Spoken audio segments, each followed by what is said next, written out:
like this ones. As a county, we are fully recognized or in cognizance of our learning institutions and schools for immense contribution you make towards the development of sports, which is also a development function or development function. Soon, we are starting the Governors' Camp here in Kisii, and we will be working closely with our learning institutions to make it a success, especially in the areas of talent search and development.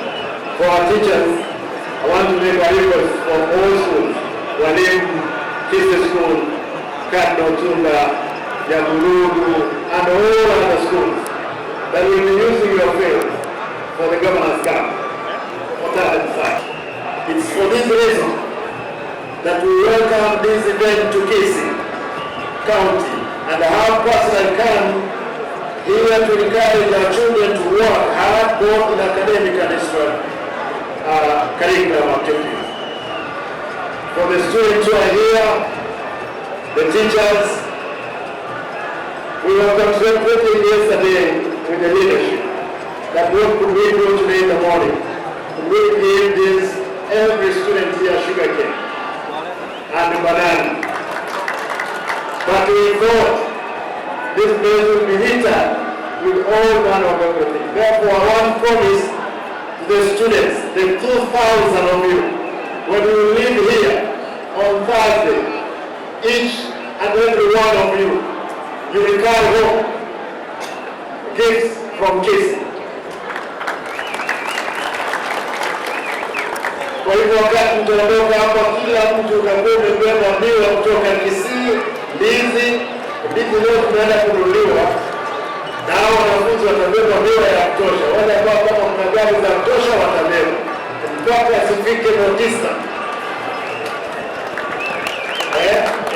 Kule kwa ndugu zetu wa Notisa, sifike Kisumu, sifike Ukambani, ziende Rift Valley, Mombasa, na hata sehemu zingine za huku Nyanza.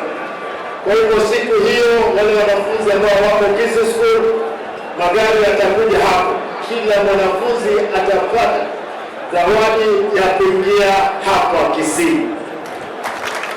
Pale Nyahururu wanafunzi wasichana watapata zawadi, kule Kado tutafanya hivyo hivyo, na walimu na nini tutapea nyinyi ndizi kubwa tu ndiposa mfike nayo nyumbani. Lazima mjue kama mmefika Kisii na mtafurahia. Nataka nishukuru kwa sababu wanabiashara leo mpaka wiki ishe watakuwa wametengeneza pesa. Asanteni sana, asanteni sana. Allow me to make this last statement. Vivian Dele once said, success is not an accident, it's a hard work. Perseverance, learning, studying, sacrifice, and most of all, love what you are doing or learning. I want to assure you that I would want to see the best team win. Mimi leo nataka tujiangalie timu ambayo ni nzuri ikishinda, na mimi nitapeana zawadi yangu kwa ile timu ambayo itashinda kama Gavana. Walimu, officials, nataka niwashukuru siku nyingine tena. Hawa wish kwamba next year tutakuwa tumebadilisha kila jambo. You will be happy. Tutahakikisha sitaki kuomba, sio hii, sio